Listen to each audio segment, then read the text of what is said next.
Bom dia, pessoal. Começando mais um episódio de entrevista aqui no podcast Talking About. Eu sou o Gustavo, aluno de primeiro módulo de marketing. E eu sou a Carol, também aluno do primeiro módulo de marketing aqui da FATEC.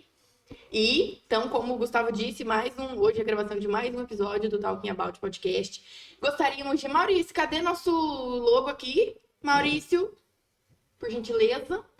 Maurício. Para agradecermos aos nossos colaboradores, a loja de roupas femininas Urine Brand, a empresa júnior da FATEC, o Mr. Zoom Pizzaria, Lava Jato São Miguel e, é claro, a FATEC, que cede esse espaço maravilhoso para a gente realizar as entrevistas.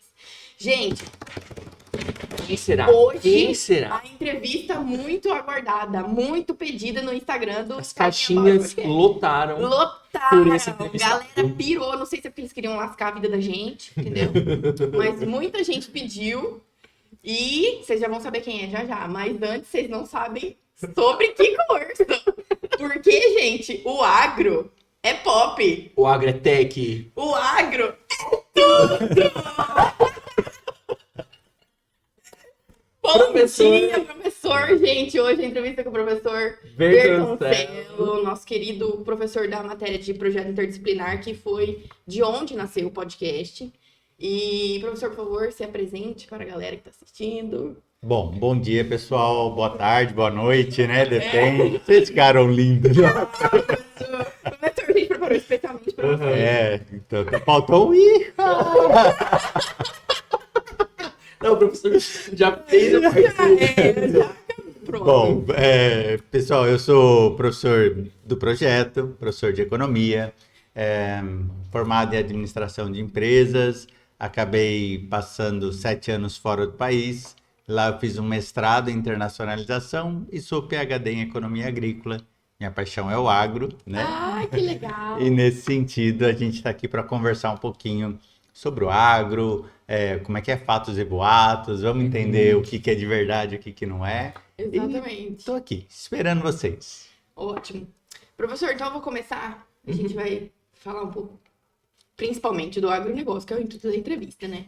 Então, professor, explica pra gente por que o Brasil é visto tão como polo agrícola, se temos outros países, potências nisso também, como, por exemplo, os Estados Unidos. Nós temos, os Estados Unidos hoje é o maior produtor, né? Aliás, é o maior exportador de commodities agrícolas. O maior produtor é a China e nós estamos em terceiro lugar. Só que tem uma coisa, o pessoal, a China é 4.000 anos de história. Tudo que eles tiveram que fazer, já fizeram. Os Estados Unidos ocupa praticamente 90% da sua área agricultável. E o Brasil, 23%. Nossa. Só 23. Só 23% de tudo que a gente pode ser. Nossa. Então, os 11 bilhões de habitantes que vão ter no planeta daqui a 60 anos vão comer, muito provavelmente, de terras tupiniquins. Então, nesse sentido, a gente está só começando a ser uma potência. Historicamente, o Brasil também É um neném, é um neném perto, né, de outros países, né? Então, enfim. Amigo, vou tirar tua função. Não fica, é o tema, o mentira. tema. Deixa ele aqui na mesa, pronto. Pronto. Professor, e como que é essa sensação de você gosta muito dessa área e não sei se trabalha muito com essa área, mas acho Está que diretamente trabalhando com isso, né? Mas você tá trabalha ali, né? diretamente com isso, com essa área, mas não, mais com a economia. Não, é mais com a economia. Na verdade, a minha paixão veio assim. Primeiro que existe... Tá coçando o seu também? Eu tentei, gente. O meu doutorado, né, a ideia é mais ou menos assim. Eu vim de um consórcio de exportação, né? Eu trabalhei 8 anos como presidente de um consórcio de exportação. Nós exportávamos roupa, começou com roupa, Pantanal Fashion, tinha uma fábrica de calça jeans, e isso 1900 e bolinha, né? A gente revela. Lá ontem. Lá ontem, né? Aí o que aconteceu? Mais ou menos em 1999, já vou começar a colocar as datas, a gente tinha eu morava em Campo Grande, Mato Grosso do Sul, e a gente tinha um pessoal na região de Bonito que fazia mel, eram apicultores. E a gente começou nem se falava em orgânico, nem se falava em nada de... enfim, era uma outra história. mas era mel silvestre. A nomenclatura era essa do Ministério da Agricultura. E nós conseguimos o selo para o pessoal lá de mel silvestre. A gente sofria já com a China, que tinha entrado na OMC e começou a produzir roupa muito barata. E como às vezes você tem que estar no lugar certo, na hora certa, o que aconteceu? Assim como a China entrou na OMC, ela teve que testar todos os seus produtos. E a China era o maior exportador, ainda hoje o maior exportador de mel do mundo. Só que eles usam muito na polinização. Então, como a abelhinha vai na lavoura, não sabe limpar o pé para entrar na colmeia, o mel chinês tem uma quantidade de agrotóxico muito grande. E foi proibido de exportar mais ou menos em 2000. E ficou 1 ano e meio parado. E a gente estava começando esse processo lá. Então, a gente se ferrou na roupa, mas a gente se deu tão bem no mel, mas muito bem. Na época, a gente acabou exportando para o Japão. O Japão e a Alemanha são os 2 maiores importadores de mel. E como eu tinha morado no Japão, ainda falava japonês bem, e a gente começou esse processo. Você vai meter um japonês já. Não, agora, daí tá o suretake do, eu choto daqui da cara. Ele tá xingando a gente. Ele tá xingando a gente. Mas a lógica... Gente, quem entender japonês, escreve na legenda o que ele falou. Que a maioria das coisas eu esqueci, mas um pouquinho eu entendo ainda de Bacana, japonês. gente, não tinha ideia disso. Você morou no Japão. Eu morei no Japão 2 anos. E aí a gente acertou a importação para lá, mas não a importação em tonéis, como normalmente é feita. A gente fez de potinhos pequenos direto para o supermercado. Então a gente ganhou muita grana. Numa época. E aí eu falei, o agro é tudo. Eu me matava. Realmente, ali começou essa paixão. Ali começou a minha paixão. Eu falei assim, tem tudo a ver. E quando eu fui quando eu fui fazer o meu sabático, acabei fazendo o meu mestrado, me convidaram para fazer o doutorado. Eu falei, só que eu quero... a lógica foi assim, a gente era um consórcio de exportação. O que é um consórcio de exportação? É a união de várias empresas em uma marca comum para exportar. Então, internamente somos concorrentes, externamente a gente se ajuda. E aí, o berço disso é o que eles chamam de distrito industrial italiano, que a indústria... Ele fala italiano também. Morei lá. 7 anos. Foram 7 anos, professor. 7 anos. Na verdade, foram 6 meses em Londres, porque ele era um doutorado de sanduíche, mas o mestrado foi inteiro na Itália e o doutorado, esse sanduíche aí. Mas aí a base era ali. Então, a PL que o Sebrae fala aqui, os clusters que os americanos falam, na verdade é tudo copiado da Itália. Falei, eu preciso ir lá para aprender isso, né? Já que matriz, vou beber na fonte, né? E aí o que aconteceu? Quando eu fui para lá, fiz lá... a ideia nem era inicialmente fazer um mestrado. A ideia era assim, tô de saco cheio, 8 anos, eu preciso fazer algo... Uma coisa diferente. Então eu fui para um sabático. E eu fiquei numa cidadezinha chamada Pavia. Pavia é a última cidade da Lombardia. E conhecendo, enfim, turistando lá, eu passei numa cidade assim, aqui morou o Einstein. Nossa, aí eu falei assim, como assim, né? Einstein para mim é alemão que foi para a Suíça, que fugiu para os Estados Unidos porque era judeu. E aí eu fui ver, ele fez todo o ensino médio lá, nessa cidadezinha. E ele nadava naquele rio que passava do lado da coisa. E eu fui ver, aí eu falei assim, aí o liceu, que eles chamam que é o ensino médio, era em conjunto com a Universidade de Pavia. Falei, eu quero estudar nesse lugar. Que interessante. Tipo assim, eu era empresário, sempre gostei de ler e tal, mas nunca pensei para a área acadêmica. Eu falei, é lá, eu quero, já pensou, né? Sei lá, né? Aquelas coisas assim. E aí eu fui fazer o application lá pro mestrado. E eu perdi, não sei exatamente por quê, o que aconteceu. Eu perdi por 2, 3 dias. Sabe quando coisa pública, quando fecha e tal? Não, agora eu quero fazer o mestrado, né? E tinha uma cidadezinha do outro lado do rio, que é o Rio Po, que divide o norte da Itália com o centro da Itália, chamada Piacenza. E ainda estava aberto. e era a principal, é a Universidade Católica, mas é a principal universidade ligada à agricultura. Eu falei, é lá. É lá. Tava Era no destino. Era pra para ter ser. fechado, era pra você ter ido. Tanto, aí eu comecei o mestrado lá, e eu ia de trem todo dia, né? Atravessava esse negócio. E aí, assim, Você ainda tava na cidade na cidade de Pavia. Pavia e depois ia estudar ter todo dia. Eu ia estudar, pegava lá o na parte trem. centro, na região centro da Itália. Não, na verdade são 70 quilômetros, mas são duas cidadezinhas pequenas, antiguíssimas, separadas pelo rio. E Piacenza é uma cidade com mais de 2.100 anos.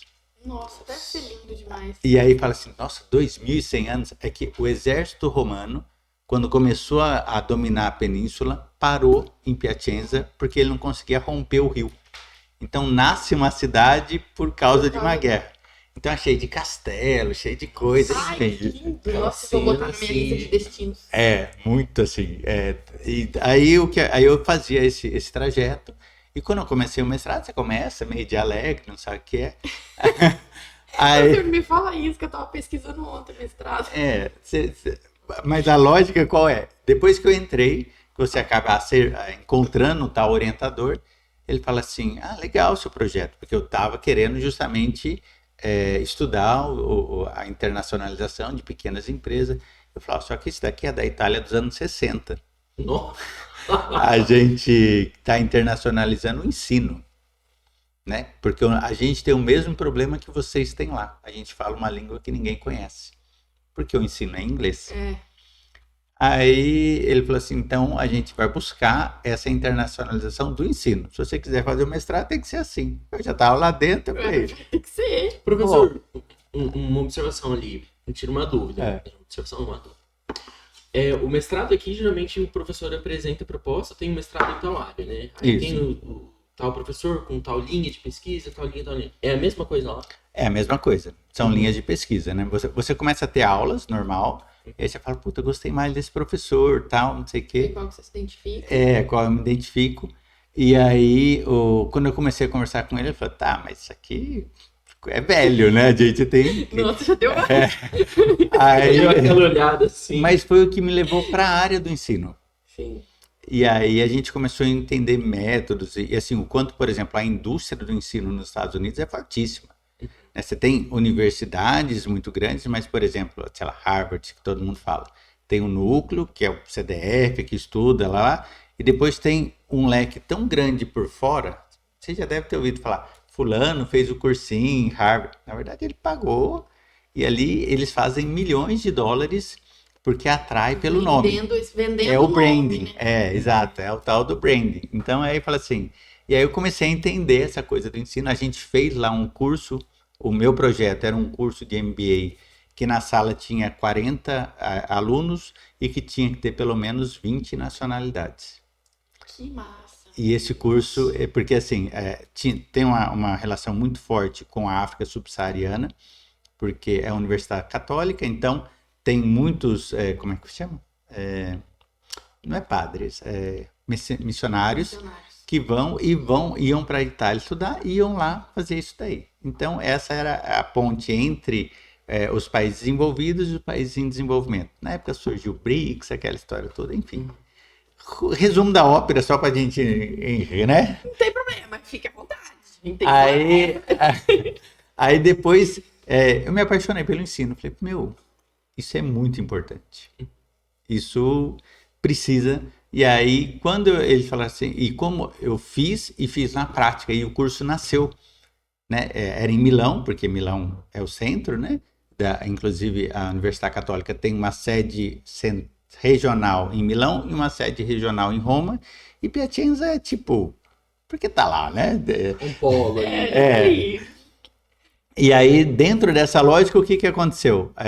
A gente fez esse curso em Milão, funcionou, e aí todo mundo falou, nossa, esse brasileirinho é meio esperto, assim, né? Ele conseguiu ver o que a gente não viu, tal. E aí, falou, mas você não quer continuar estudando? Eu falei, quero.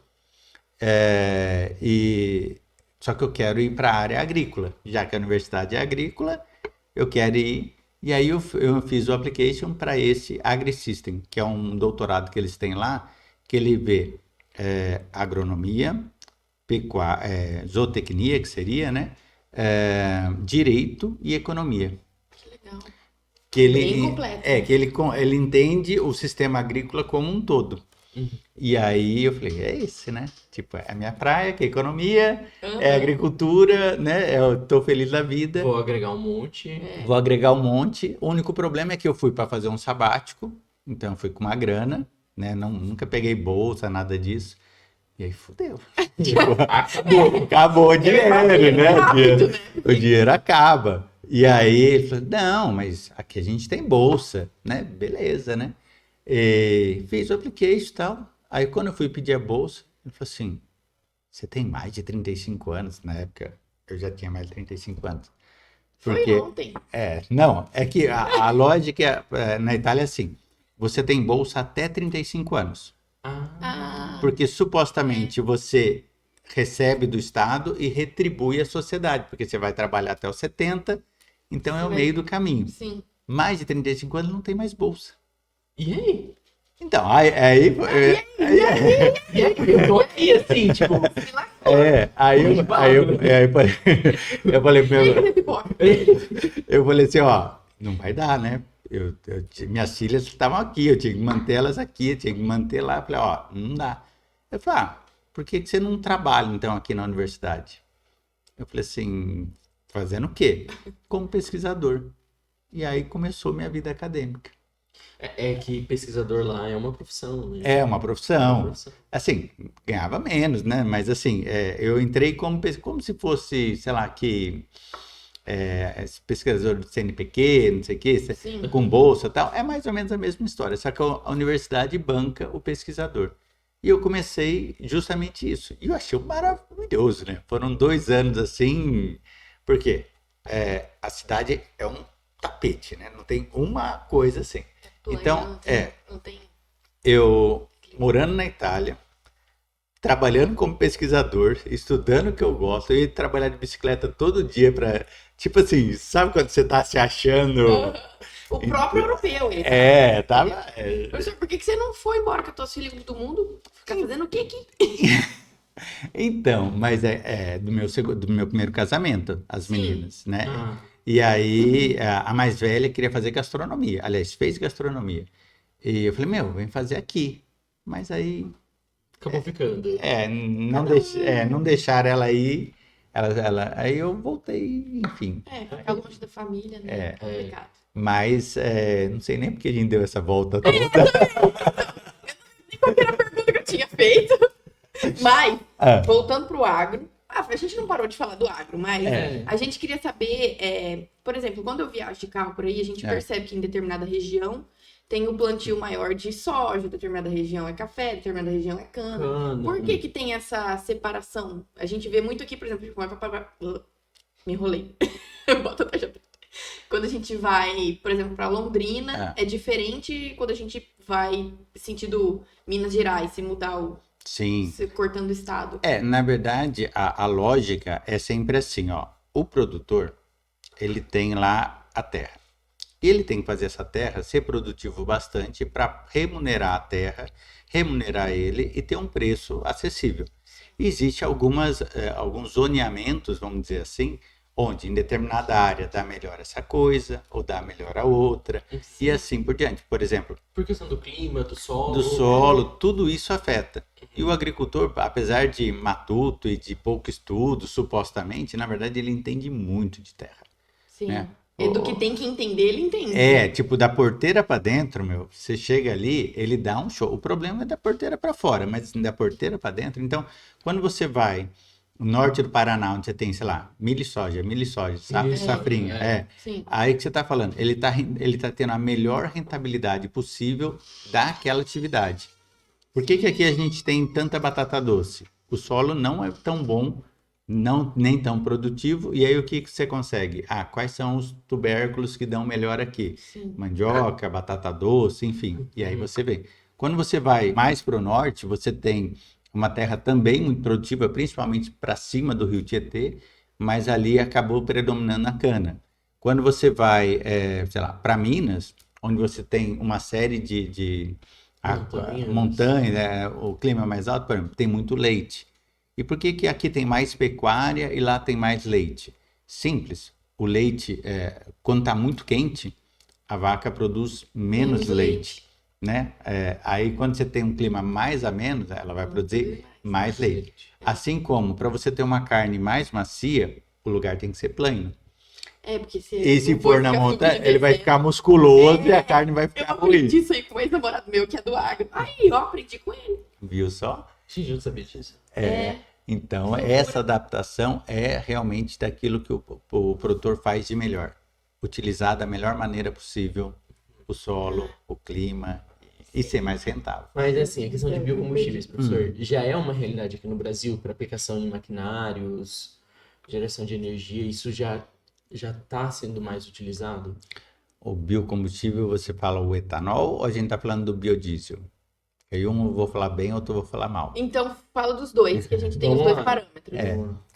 O biocombustível, que a gente for pensar no etanol ou o álcool lá dos anos 80, nasce por causa da crise do petróleo. Então, houve um financiamento muito grande do governo para a gente ter um substituto à gasolina. Então, essa é uma lógica de autossuficiência e muito menos poluente do que a gasolina. Então, você conseguiu, com o aumento da tecnologia, você terem motores melhores, porque antigamente não era assim. Sim. Esfriou, o carro a álcool não pega, enfim, vocês não vão saber disso, mas isso existia. Eu já vi. Professor, meu primeiro carro era 94, meu primeiro carro. Quando? Eu não tinha nem freio de mão. Assim, dentro você ligava o carro a álcool, sai aquele fumaceiro. Tinha que esperar uns 5 minutinhos esquentar. Se você fosse tentar sair...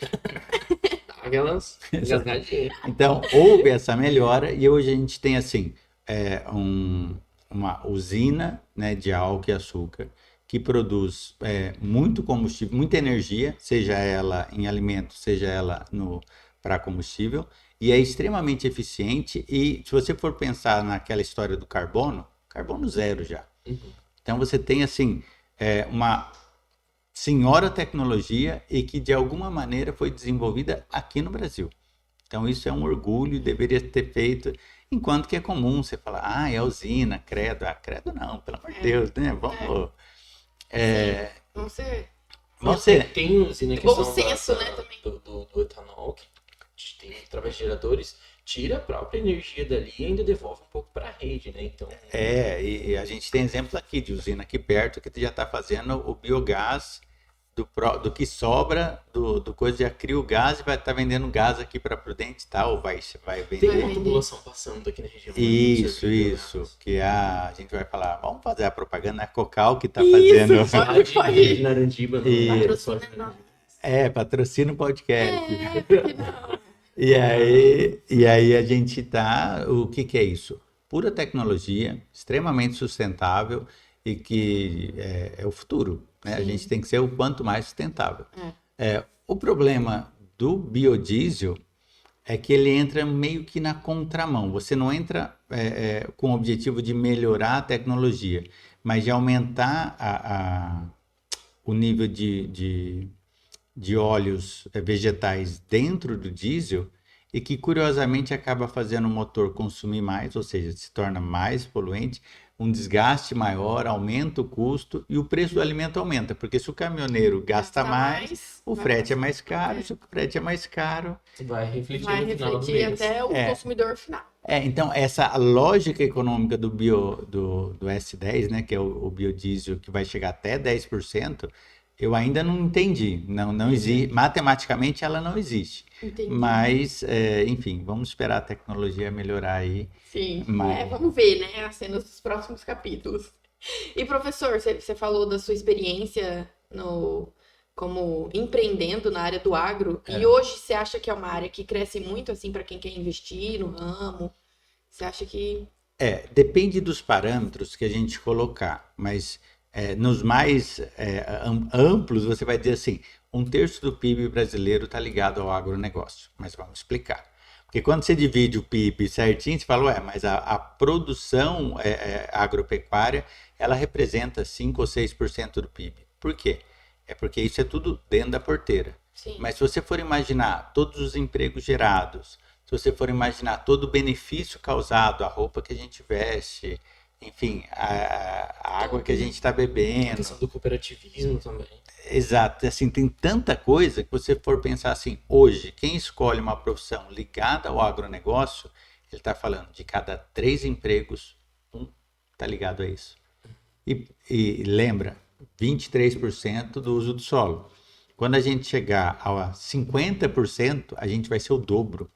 Sim, do que é hoje. Do que é hoje. O Brasil pode ser potência mundial, então, nisso. Se você for pensar, a gente tem 7 bilhões de pessoas no mundo. 1 bilhão come graças ao Brasil. Caramba. E a gente só tá usando 23% da capacidade. Mas eu penso num negócio. Professor, se a gente já falou de pessoas passando fome no mundo, né? Sim. E a questão de comida é pela produção ou é pela acessibilidade? Porque se for para pensar por produção, a gente poderia otimizar muito mais essa questão. Descarta um monte de coisa todo dia. Exato. De produzir a questão do solo, a utilização dessa porcentagem do solo. Não sei se essa é só no Brasil que utiliza pouco assim do que poderia, mas a tendência é aumentar o número de pessoas no mundo. A tendência é aumentar e vamos pensar assim, vamos pensar na população. Antes da Revolução Industrial, no máximo a gente chegou a 1 bilhão de pessoas. Aliás, a gente chegou a 1 bilhão de pessoas na Revolução Industrial na Inglaterra, lá no século XVIII. Antes disso, a gente passou os últimos 2.000 anos com, em média, 800 milhões de pessoas, não aumentava. E se a gente for pensar antes de Cristo, nos primeiros 5.000 anos, a gente tinha ali 40, 50 milhões de pessoas. Então, teve um salto tecnológico aqui. E quando chegou a Revolução Industrial, a gente tinha 1 bilhão de pessoas no mundo todo. Aí depois, em 200 anos, passou para 7. Graças a quê? Primeiro, a Revolução Industrial inglesa nasce no campo. Você começou a ter mais comida para as pessoas. As pessoas depois saem do campo, vão para as cidades e trabalhar no que nascia as fábricas, começaram a consumir mais, almoçar e jantar todo dia.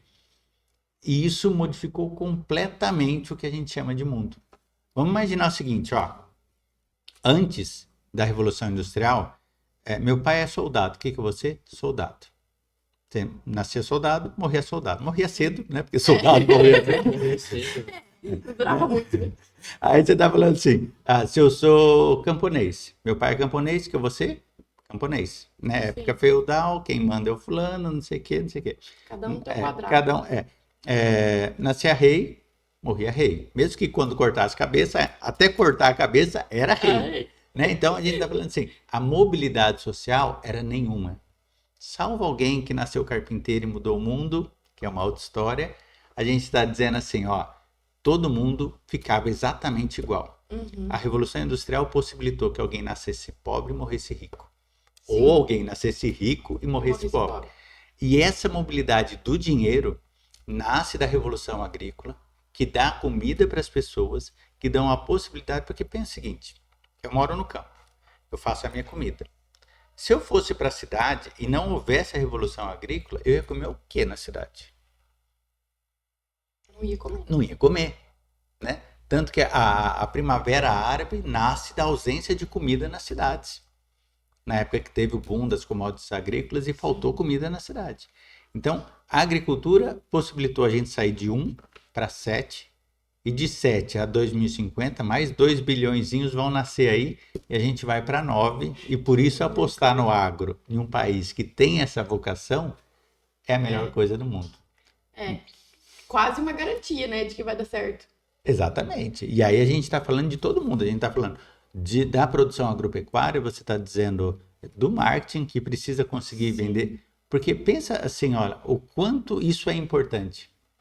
O quanto, né? Quando eu falei, 1 bilhão de pessoas no mundo alimentadas pelo brasileiro, vocês falaram, opa, como assim? Muita gente. A gente tem 200 milhões. Os outros 800 estão em algum lugar do mundo que almoçaram hoje, que vão jantar graças ao agro. Sim. Então, demonizar o agro, eu fico meio bravo. Assim. Tá certo. Eu também não gosto, não. Eu gosto. Eu também não gosto, não. Eu gosto. Eu gosto do agro. Professor, e agora acho que o assunto mais atual, que eu até estava falando com o Maurício, que eu assisti uma reportagem, passou recentemente na TV, sobre a rastreabilidade vegetal. Foi até você que comentou com a gente isso em sala de aula. Explica pra gente e pra quem tá assistindo um pouco mais sobre isso. Vamos lá. Primeiro vamos entender a realidade que é a rastreabilidade de proteína animal, para a gente entender o que é a vegetal. Quando você chega no supermercado e pega um pedaço de carne lá, tem um QR Code. Se você for ali com o celular, você vai falar, esse boi foi abatido, sei lá, em Epitácio, em não sei o que, em Rondônia, não importa. Você tem do nascimento ao abate e quem abateu e quem revendeu. Então você tem essa rastreabilidade. Qual é a consequência dessa rastreabilidade? Oligopólio no mercado. Oligopólio é quando poucas empresas mandam, porque a tecnologia necessária para conseguir fazer tudo isso nada tem a ver com agricultura familiar, tem a ver com grandes empresas. Então, não vou falar o nome porque eu vou falar mal, né? Os grandes abates aí de gado, não sei o quê, só se tornaram grandes porque mudou a lei e essa lei mudou para beneficiar poucos. Com a bandeira de que, você vai comer carne com mais qualidade. Eu discordo um pouco que você fazer um QR Code e ver que o animal foi abatido em Rondônia e que está aqui no mercado e não tem muito a ver com carne fresca. Nem garantia de qualidade, né? Então, esse é o ponto. Porque se a gente for pensar lá atrás, na época que vocês nem eram nascidos, eu morava em Marília, eu tinha um cachorrinho chamado Rex, que é uma delícia de cachorro. Aí o que aconteceu?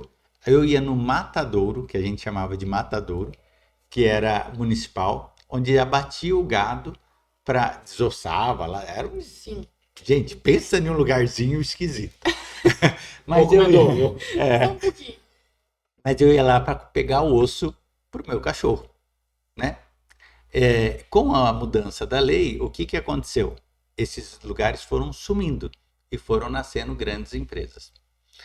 Qual era a qualidade daquela carne vendida no açougue que era batida num dia, no outro dia estava ali para vender. Eu não sei se era bom, melhor ou pior, mas era muito mais fresca. Com certeza. Aí aconteceu tudo isso.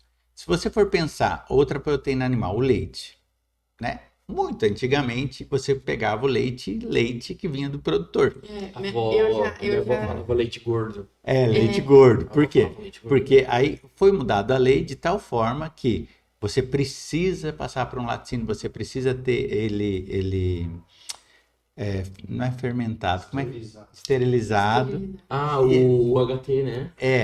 Não, aliás, esse do HT Perdão. Esse leite de caixinha, eu tinha um professor no meu doutorado em economia e ele falava o seguinte, porque ele era de Parma, ele odiava a Parmalat, que a Parmalat não é uma cooperativa de leite de Parma, né? Lá da Itália. E aí ele falava assim, questo latte serve per esporcar o cappuccino. Esse leite só serve para sujar o cappuccino. Você acredita que eu entendi o que ele falou? Sério? Eu juro. Eu só falei alguma coisa, eu entendi o cappuccino. Aí bebeu, ele jogou fora. Mas por quê? Porque ele falou assim, as proteínas do leite, quando você coloca uma temperatura muito alta, depois muito baixa, ela cria uma crosta. Sim. E por isso ela dura 3 meses na caixinha sem nenhum conservante. Só que essa crosta não é natural, é um processo industrializado. Que quando você bebe o leite, passa para o seu estômago, ela não é quebrada, passa para o seu intestino, não é quebrada e vai embora. Você diz enzima? As proteínas do leite não são absorvidas. A gente não absorve, então, leite de caixinha. Exato, ele não serve, ele serve para esporcar o cappuccino. Nossa, eu fiquei em dúvida, porque eu penso assim... Eu não acredito que eu bebo leite depois da academia pra achar que tô metendo proteína pra dentro sem resolver nada. Zero. Mas assim, professor... Tem que ser leite fresco. Mas a ideia do HT, né, é ser rápido no processo de alta temperatura, Isso. baixa temperatura, sem alterar a condição enzimática. Mas não altera. mas ele cria uma crosta de proteção que faz ela se proteger. E aí E a gente essa- não consegue absorver. E o organismo não consegue absorver. Olha que absurdo. Eu tô de cara. Por exemplo, eu gosto do leite ninho. Olha, eu gosto, agora eu fiquei curiosa. Eu gosto do leite ninho. Ah, Então, ele é em pó, Em pó. só que daí eu compro aquele de caixinha, que ele já volta a ser líquido. eu já não sei. Ele do pó voltou a ser líquido. E aí? Tem um... Ah, ele é? fica assim. É. Leite ninho de caixinha. Líquido mesmo. Mas será que ele passa? Ele não vai pro. Não teria lógica ir fazer ele em pó Mas para ele depois tem o fazer. mesmo gosto do leite em pó. Igualzinho. Não tem Mas como ele ser direto a É faca. que o processo de fazer ele virar em pó é um outro. ciclone de alta temperatura, né? Sim. Mas porque eu digo assim, o gosto dele, líquido, é a mesma coisa que você pegar o em pó, botar no copo e misturar com água. Ah, amiga, mas eu acho que gosto Gosto, pode ser é o aroma que eu quiser, né? consegue. De qualquer forma, eu tô Eu acho que tomando eles proteína conseguem. nenhuma, tô sendo enganada. Exato. Senti Então, enganada. então você vai lá na padaria e compra aqueles caixas que a gente chama de De barriga saquinho. mole, que é aquele De saquinho. saquinho, ou aquele que é numa garrafinha que abriu, 2 dias estragou, é bom. Ah, tá. Abriu, passou um dia, uma semana na geladeira e Tá, não mesma mudou, coisa. você falou, Oi? tem alguma coisa não É que você vê que natural. Normalmente a gente pega o leite. Dá uma cheiradinha. Tá bom, dá pra colocar no café. Vai. Tipo, Então, eu não sei, tá aí do leite da proteína animal, beleza. Agora, e o leite aconteceu a mesma coisa, acabaram com os produtores de leite. Hoje, o produtor de leite é escravo do laticínio. O laticínio vende o leite que não te faz bem e tá Sim. tudo certo. Proteína vegetal. Copiar a mesma lei, do mesmo jeito. Então, qual é a lógica? O produtor que faz alface, ou que faz, sei lá, batata doce. Vamos falar da batata doce depois, que é ótima a história. Existe a Anvisa, que tem alguns fertilizantes que são autorizados para alguns produtos. Uhum. E que isso custa muito caro, porque o governo cobra para fazer essa autorização. Então, por exemplo, você precisaria falar tudo que você usou, né? E Durante todo o- subir isso em uma informação na nuvem, vender isso com um QR Code para quando você chegasse no mercado. A pessoa. Ah, Quem que faz eu isso, sei né, que foi pra o começar? Gustavo que colocou isso tal dia, não sei o que, não sei o que, não sei o que. E você fala, nossa, que lei linda. Né? Adorei. É no papel, Eu achei ela é maravilhosa. legal mesmo. Mas aí o que nós estamos dizendo? 2 problemas. Primeiro, o agricultor é bom da porteira para dentro. Sim. Como é que você vai falar para um cidadão que trabalha de sol a sol, que à noite ele tem que subir as informações dele na nuvem tal, não sei o quê. Não tem nem internet no sítio. Nem pega sinal de TV. Aí você fala. Não é nem pega sinal, nossa amiga passou por isso aqui. Aí, exato. Não tem, vocês estão entendendo. Então aí como é que você vai fazer?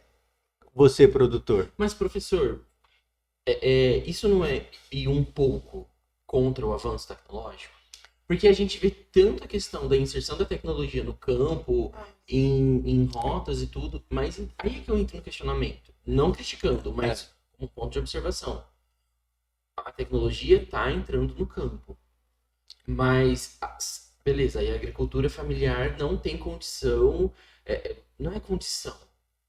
É um fator de limitação. Ou cultural, cultural. ou de capacidade intelectual mesmo. Mas eu acho que a tecnologia podia entrar de outra forma, né? Não Então, tem que ter Mas essa aí, lei. será que a agricultura familiar daria conta Então, de esse. produzir alimento? Agora vamos entender as consequências, ó. Aí você está falando assim, tem esse problema aqui. Aí o outro lado é que aquele defensivo é específico para aquele produto. Então, quando você fala isso, você tem que ter autorização da Anvisa Para poder usar. para poder usar. Por exemplo, a batata inglesa, que é a batata normal, que é em grande escala, a nível global, existe um determinado defensivo, que a gente não vai fazer aqui propaganda, mas que é daquele tubérculo, tubérculo é raiz. Tudo que é raiz Tubérculo. Aí, a batata doce não tem nenhum defensivo para, assim, específico para batata doce, na Anvisa. Então, toda batata doce que você consome é ilegal. Porque eles usam Ué, você usa... Por quê? Eu sou Não tá produtor, regulamentado. eu faço a batata inglesa. Comecei a fazer batata doce. Fala, mas é batata, é batata. É tudo batata. Deixa eu vou- testar esse aqui, funcionou, beleza. Acabou. Vida que segue. E aí? Aí a nova lei de rastreabilidade fala, toda batata, essa aqui teria que usar nada, ou se usar essa, é lixo. Gente, não faz sentido. É. Se você fosse Eu acho que hoje... essa lei tá meio... Não, aí qual que é? Vamos pensar na consequência. Ou você tem que ter um aumento do custo dos insumos para que todos os produtos vegetais tenham todos os certificados, que isso vai custar, né? Porque é caro. E vai demorar também, que não sai do dia pra noite. E vai demorar, porque se falar assim, autorizou mais, que é essa coisa que eu... autorizou mais 40 agrotóxicos, vamos todos morrer. Primeiro que é defensivo agrícola. Sim. E depois que se autorizou, é porque está de acordo com as normas. Sim. Quantos não são autorizados e são usados? Pois é, melhor autorizado, né? É, porque autorizado, pelo menos você vê que um técnico foi lá, olhou Sim. se usar isso, tal dia. Então, qual é o ponto aqui? O ponto é que provavelmente a lei já deveria estar em vigor, não está, porque se tivesse, tinha que chega na feira, faz o rapa, joga tudo no Não, feira já não, porque é tudo geralmente produtor local, que, né, Exato. familiar, que planta. Sabe, você pega aquele alface lindo, todo solto, se fosse o fiscal e fosse cumprir a lei, ele ia jogar tudo num saco de lixo, incinerar tudo. Deus me livre, tão gostoso, adoro ir na feira. Não, mas vamos imaginar assim, que todo esse processo, o que vai acontecer? Grandes empresas produzindo tubérculos, folhagem. Só grandes empresas, né? Por quê? Os Porque pequenos você não. tem... Exato. Os pequenos vão ser extinguidos. Porque aí você passa a ter, ou ser escravo de alguém que distribui, como o produtor de leite é. Ele produz o leite, mas quem ganha é o laticínio. Eu vou produzir o alface, mas quem vai ganhar vai ser o distribuidor, que vai ter a técnica e que vai de alguma maneira falar, não, pode deixar que eu cuido. Só manda pra cá que eu E subo no sistema e já era. E a rastreabilidade, ela vem nesse sentido. Primeiro que é ótimo que tenha rastreabilidade, mas tem alguma coisa aí que não deveria ser assim. Porque é o que aconteceu com a carne, é o que aconteceu com o leite, é o que vai acontecer com o vegetal. Cabe a quem fizer agronegócio fazer essas cooperativas e lutar contra esse sistema. Exatamente. Porque ele foi pensado para ajudar o grande e não o pequeno. Pior. Como tudo ultimamente, né, no mundo. Mas é que a gente acabou de... Tinha uma pergunta sobre a questão do avanço afetar os pequenos, você já respondeu. Mas numa pesquisa, a gente viu que o Japão é um dos países que mais usa agrotóxicos no mundo. Você já morou lá, Sim. né? Por que que Então, como a gente sabe, o povo fala mal de agrotóxico, né? Então, por que que a expectativa de vida lá é tão superior a essa aqui? Eles vivem tão bem, sabe? Então... A expectativa de vida lá é alta, né, professor? Altíssima, na verdade. Era ali nos 100 anos, 90 A japonesada não morre de jeito nenhum, né? É bem alta, a qualidade de vida lá é boa. E ele come uns negócios meio duvidosos, né? Assim. Não, mas vamos pensar assim. Primeiro, quando você tem o defensivo e você usa da maneira correta, tá? Ele resolve. Vou voltar a minha... essa palavra maneira correta é o que o olho brilha. Então, vamos lá. Vamos... fácil. Vamos explicar. Eu tinha um outro professor, porque olha o problema, a minha área é economia, eu tive que estudar molécula, proteína, porque micro e macronutrientes, porque ele fala, dane-se, a parte econômica da agricultura, mas se você não souber o que é um micro ou macronutriente, você está errado, né? Então, eu tive que estudar tudo isso. E tinha um professor que trabalhava nessa questão da nutrição animal. Em algum momento da aula, não lembro mais, ele falou assim, o fato de usar, né, defensivo agrícola da maneira correta, que existe, vamos supor, a Anvisa deles lá, que é a mesma coisa. Aí ele fala assim, isso tem que ser colocado tal dia, aí você tem o defesa, você tem, sei lá, 15 dias, onde a planta vai absorver esse processo, vai matar lá as pragas, e isso ela vai ser depois diluída, e a partir desse momento ele está apto ao consumo. O que acontece no Brasil? Talvez o exemplo melhor é o tomate, né? Lembra do Leandro? Não, Leandro. Foi o Leandro que morreu. Foi o Leandro que morreu? O Leonardo tá vivo, gente. Não, o Leandro. Que era plantava tomate, não sei. Eu fiquei pensando, será que o Leonardo morreu? Não. Leandro. Existia uma dupla chamada Leandro e Leonardo. Meu Deus, Gustavo. O Leonardo! E aí... que o Leandro morreu. Os dois plantavam tomate, supostamente eles foram intoxicados pelo tomate. Mas como é que funciona na cabeça de quem não entende o processo? Eu passo o defensivo e já colho a fruta para que ela dure mais tempo até chegar ao destino. E se isso for verdade, nem sei se funciona para melhor, mas o ponto é, aquele defensivo continua no fruto. E quando você comer, vai te fazer mal.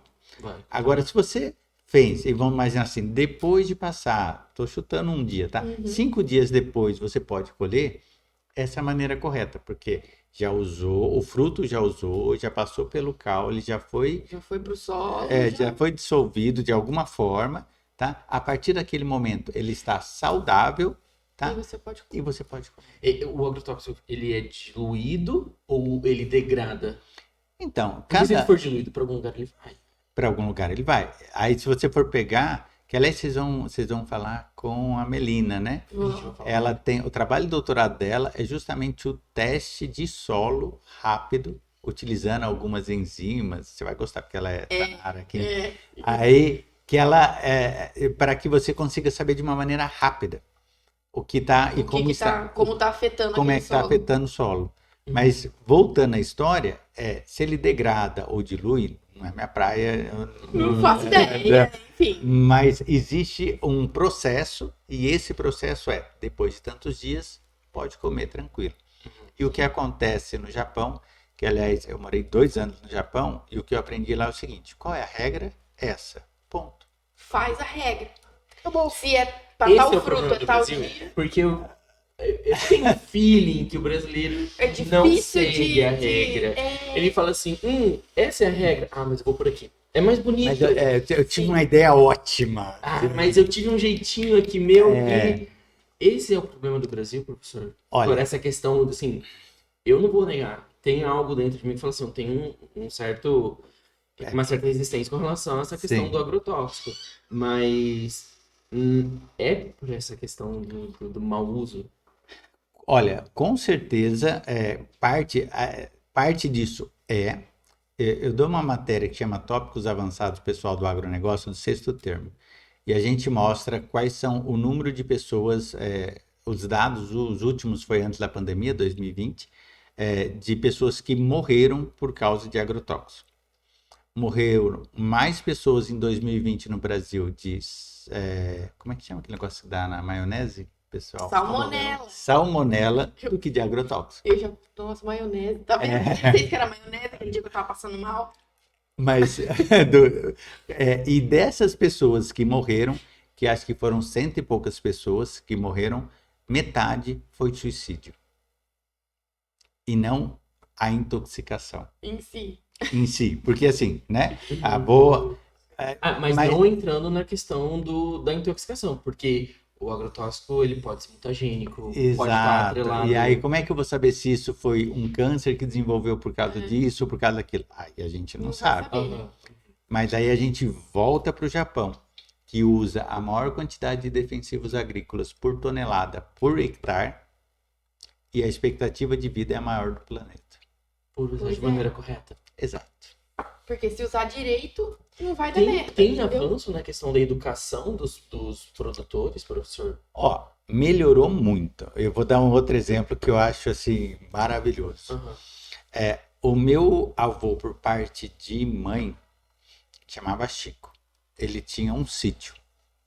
E o seu Chico, para mim, seu Chico era uma... Porque eu morava em Marília, esse seu Chico, né? Enfim. Não tinha tanto contato. Não tinha tanto contato. Morreu seu Chico. Minha mãe ficou triste, a gente foi lá no coisa. E ele morreu no sítio. E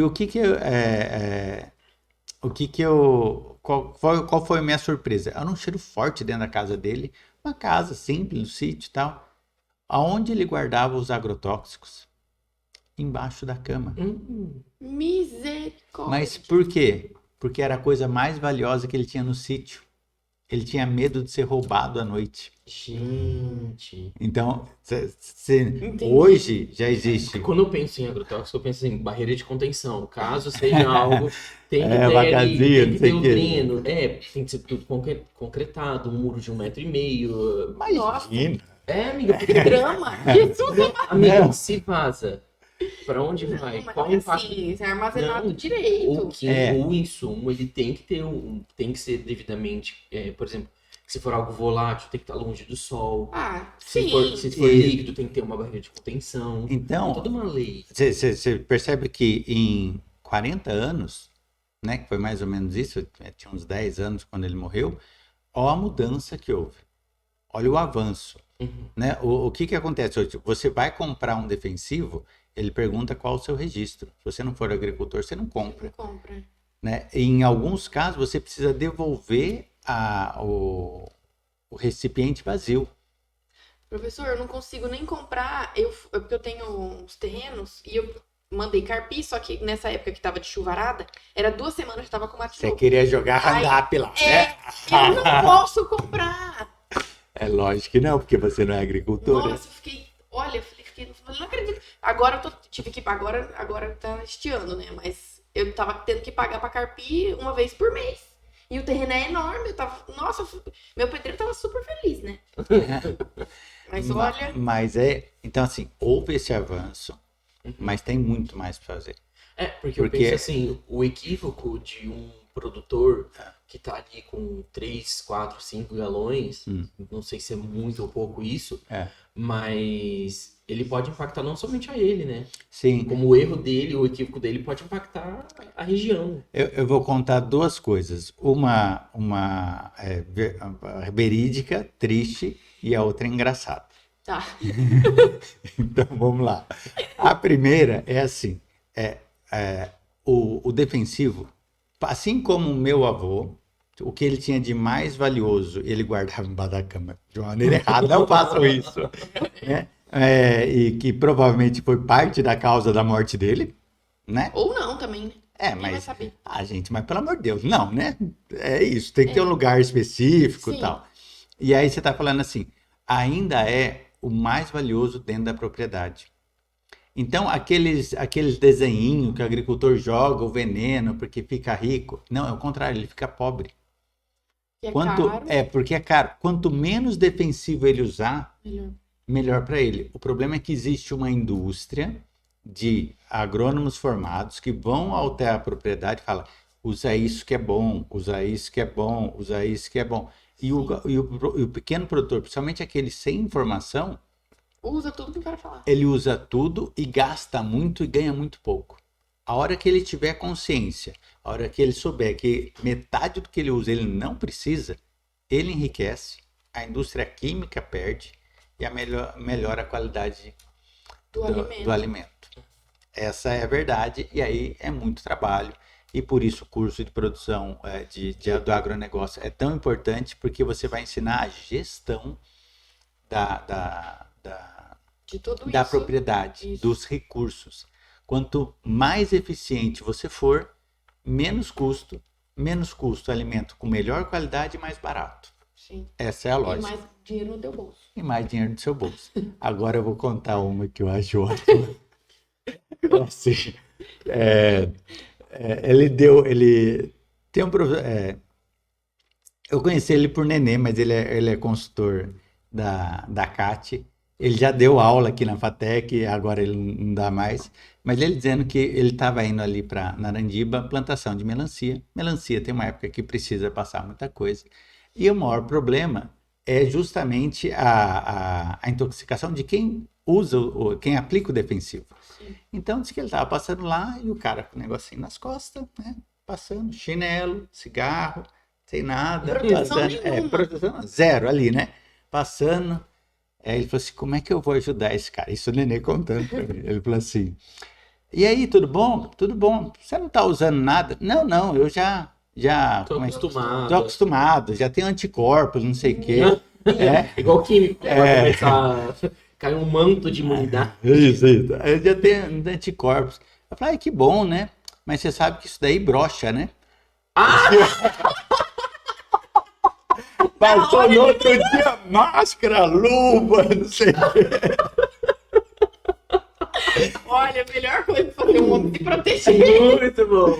Então, tem que saber educar do jeito que Do a jeito pessoa... certo, do que a jeito pessoa quer aprender, né? Que Exato. ela vai Porque entender. se você for chegar com todo o protocolo, Olha, saúde, não sei o quê, ele vai falar, meu filho, você tá isso? falando coisa que Aqui entrou é aqui, saiu aqui. Bruto, rústico e sistemático, os meninos da pecuária. Então, Nossa. pronto. No outro dia ele tava lá com luva, máscara, protegido. Ai, gente, eu tô aguentando. Bom e triste, né? Assim, por um lado, porque, poxa, tem que ensinar dessa forma, né? Mas se não Aprendendo. fosse- aprendendo tá bom, a forma não importa. Professor, Vamos lá. agora, pra gente entrar na reta final da entrevista, a gente queria que você contasse um pouco do seu pessoal, pra gente... Ó, vou te falar bem a verdade, a maioria dos alunos caga de medo de você. Ah, Primeiro módulo é aterrorizado. Eu acho que o único grupo que nunca, assim, sempre foi tranquilo e brincou e tal é o nosso, que é o mais... Amiga, mas a gente entrou com um Relaxado. pouquinho de medo, assim. Não, né? a gente ficou A na última. Dorena Ian, atacou. você tá reprovado. Ele já falou na última. Enfim. Mas a gente queria desmistificar essa ideia e mostrar que Bertoncello também toma vinho no final da tarde na varanda da tua casa, que eu já vi vendo pôr do sol, que eu acompanho o Eu Instagram acompanho dele. o Instagram, professor. Entendeu? Então, Isso assim, acompanha minha lá no a gente Instagram. acompanha, a gente curte, entendeu? A gente só não comenta que fica com medo de falar água. Então a gente não comenta, a gente só curte, fica em off ali, só observando. Mas conta um pouquinho pra gente do Bertoncello pai, família, filho, enfim. Filho, eu não vou falar, porque senão eu vou chorar, porque Ah, meus tá, dois tudo pais bem. eu já enterrei, então eu começo a falar, eu choro, então é melhor Não tem nem, problema, nem então falar. pula essa parte. Mas assim, se tem uma coisa que eu fiz bem nessa vida é ser pai. Sabe que assim, lindo. eu O professor daqui vai fazer a gente chorar agora, pai. não, assim, enfim, já fiz um monte de coisa, viajei, estudei, não sei o quê, mas eu tenho 4 filhos lindos, né? Eu vou falar, a Amanda, a Sara, o Israel e o Pietro. E assim, é um desafio, é o que me melhora como ser humano. Então, desde a mais velha que está com 25, já está em Portugal, está tranquilo. Que legal. A gente continua conversando e trocando ideia, até o Pedro com 9, que hoje acordou bravo, que não queria ir para a escola, aí inventa que tá com dor de cabeça. Eu falei, te conheço. Aí eu falei, não, vou te dar um remédio. Aí peguei lá de pirona, fingi que Colocou. não coloquei e dei só água para ele, placebo. psicológico, E por quê? Porque eu não gosto muito de dar remédio. Mas assim, melhor. então assim, gente, se tem, do ponto de vista econômico, ter filho é a maior roubada. É caro. É caro. Caro. Imagina. Né? Se a gente for, o último estudo é assim, um filho da classe C no Brasil, do 0 aos 18 anos, custa R$400 mil. Um filho da classe média, tá? Quase 1 milhão, né? R$1 milhão. Meu Deus. Então, são 4 milhões que eu não tenho e não vou ter. Porque você acaba usando escola particular, né? Uma série de coisas. Não dá pra pegar eles e aplicar? Não, então, é que se a gente for pensar, um filho da classe A no Brasil custa R$5 milhões. Meu Deus do céu. Então, Gente, assim, mas o aplicar é isso. Se existe uma coisa que o ser humano deveria aprender, é que ele passa e que, na verdade, é aquilo que a gente aprende, o que a gente vive. E se eu for... assim, quando eu vejo que sei lá, a Amanda tá com 25 anos, já tá casada, tudo, e eu dei banho nela a primeira vez, e, sabe assim, que lindo. e eu, sabe, Você acompanhou e eu toda a acompanhei vida, tudo né? isso, aí você fala, eu meu, acho que isso não tem tem preço, dinheiro, né? não tem preço. Não importa o quanto ela custou, se foi milhão, se foi 10, se foi 10. Então, assim, gente, porque o que existe de amor de verdade, a gente só aprende quando tem um filho. Minha mãe É uma também fala coisa- isso. Você fala, putz, É tipo, precisou do meu coração, arranca, toma. Eu não me diria nunca nada para nenhum filho, então, assim, é uma coisa que... Que lindo! Ai, adorei! Que bonitinho! A gente é muito sensível, em vez de quando a gente chora mesmo. A gente fica com o olhinho cheio de lágrimas. Mas acho que não teve forma melhor de finalizar essa entrevista, né, do que esse discurso. Professor, muito obrigado por ter cedido seu tempo, pela sua paciência com a gente, por ajudar a gente nesse projeto desde o começo. Foi desafiador, acho que essa questão da resistência é por tirar da zona de conforto. O professor falou isso nas primeiras aulas. Porque a gente geralmente não tá, né? Quer continuar ali no comodismo, é fácil, eu já faço isso. Mas quando a gente sai dessa zona de conforto, só que é importante. Então, obrigado. Que isso. Obrigada por todo o apoio durante as aulas também, por ter acreditado no projeto que a gente já pegou de um grupo. Sim. E vale lembrar, vocês melhoraram, parabéns. Obrigada, professor. Então, assim, é uma coisa de... Porque esse ciclo da vida. A gente só podemos nos chamar de seres humanos porque a gente consegue melhorar aquilo que já foi feito e assim continua. Então, parabéns a vocês. Obrigada. Pessoal que tá aí. Valeu, professor. Então, para encerrar, pronto, chapéu. O agro é pop, o agrotech é tudo. Então, gente, obrigado por ter acompanhado a gente até aqui. Mais uma vez, essa entrevista ficou mais longa do que o normal, mas é porque a gente se empolgou com as histórias. Inclusive, tô até pensando que a gente tem que marcar a 2, né? Porque tem muita coisa pra ele contar ainda que a gente não ouviu. Senhor Bertoncello, a gente pode fazer assim, uma esponjinha de sorvete. Na próxima a gente traz pipoca, pra poder ficar mais, né? É muita história, né? Muita história, vamos lá. A parte do Japão e da Itália, eu estou ansioso. A gente podia fazer uma entrevista só sobre viagens. Uma entrevista com fotos rodando aqui assim. Isso eu tenho, assim, eu quando tinha 30 anos, eu tinha mais carimbo no passaporte do que idade. Nossa! Meu, a gente tem... Peraí, a gente vai marcar outra entrevista, professor, só pra falar de viagem. Tá. Então, gente, muito obrigada e até a próxima entrevista.